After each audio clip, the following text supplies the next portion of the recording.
কই মাছের ঝাল, কই মাছের ঝোল, ফুলকপি আলু কই মাছ, এসব তো অনেক খাওয়া হয়েছে। তবে দই দিয়ে কই মাছ একবার এইভাবে রান্না করতে হবে, মানে করে দেখো, দারুণ লাগে। এর টেস্টটা সব রকম রান্নার থেকে কিন্তু একদম অন্যরকম। এখানে আমি 4টে কই মাছ নিয়েছি, একটু একটু করে পেটের কাছটা মানে পিঠের কাছটা চিড় লাগিয়ে দিয়েছি। তারপর ভালো করে এটাকে ধুয়ে নিয়ে একটু নুন হলুদ আর সর্ষের তেল লাগিয়ে নিলাম। তারপর কড়াইয়ে সর্ষের তেল গরম করে মাছগুলোকে দিয়ে দিচ্ছি। মাছগুলো না একটু কড়া করে ভাজতে হবে। মাছটা ভাজতে দিয়ে একটা মশলা বানিয়ে নিচ্ছি। এই মশলা দিয়ে কই মাছটা দুর্দান্ত লাগে। একটুখানি আদা কুচি, একটু রসুন আর 1 মুঠো ধনেপাতা আর একটা কাঁচা লঙ্কা, ঝালটা যে যেমন খাবে সেই বুঝে, আর দিয়ে দেবো 3 চামচের মতো টক দই। আর এর মধ্যে দিয়ে দেবো আধখানা পেঁয়াজ। কেউ চাইলে গোটা পেঁয়াজও দিতে পারো, তবে 4টে মাছের জন্য আধখানা বড় পেঁয়াজই যথেষ্ট। এর একটা পেস্ট বানিয়ে নিয়েছি। ওদিকে মাছগুলো কিন্তু একটা পিঠ হয়ে গেছে, অন্য পিঠ করে দিলাম, দিয়ে এটাকে ভালো করে ভেজে তুলে রাখবো। এবার মাছ ভাজার তেলেতেই দিয়ে দেবো কালো জিরে ফোড়ন। ফোড়নটা যখন একটু সুন্দর গন্ধ বেরিয়ে আসবে, তখন দিয়ে দিচ্ছি একটা ছোটো সাইজের পেঁয়াজ কেটে দিয়ে দিলাম।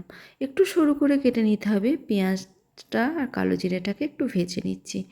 ভেজে নিয়ে কিছু গুঁড়ো মশলা এখানে অ্যাড করব। একটু দিয়ে দিলাম ধনে গুঁড়ো, আর দিয়ে দিচ্ছি জিরে গুঁড়ো। ধনে গুঁড়োটা একটু বেশি দিয়েছি। আর দিয়ে দিলাম একটুখানি লঙ্কার গুঁড়ো, একটু হলুদ গুঁড়ো, যেগুলো বেসিক গুঁড়ো মশলা হয়। এবার সব কিছুকে ভালো করে মিশিয়ে নিচ্ছি। বেশ কিছুক্ষণ ধরে গুঁড়ো মশলাটাকে কষিয়ে নিয়ে যে মশলাটা বেটে রেখেছিলাম সেটা দিয়ে দেবো। এবার ভালো করে কিন্তু কষিয়ে নিতে হবে, আর মিক্সিটা ধুয়ে একটু জল দিয়ে দিতে হবে। জলটা দিয়ে এবার মশলাটাকে বেশ কিছুক্ষণ ধরে কষিয়ে নেব।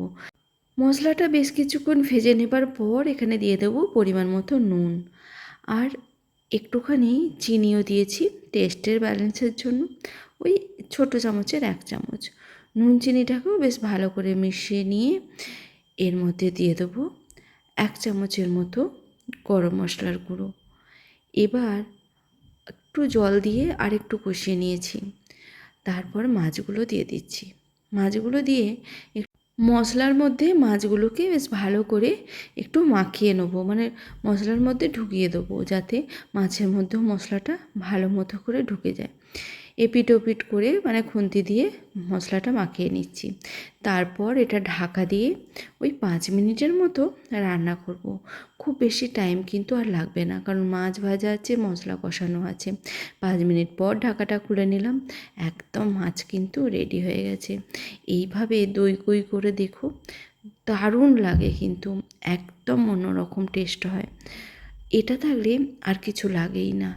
আচ্ছা বলো তো, আমার মতো করে কে কে কই মাছ বানাও, মানে এইরকম করে? যদি বানিয়ে থাকো তাহলে এর মধ্যে আর কি দিলে এটা বেশ আরও ভালো হতো, সেটা কিন্তু কমেন্ট করে জানাতে ভুলো না কেউ।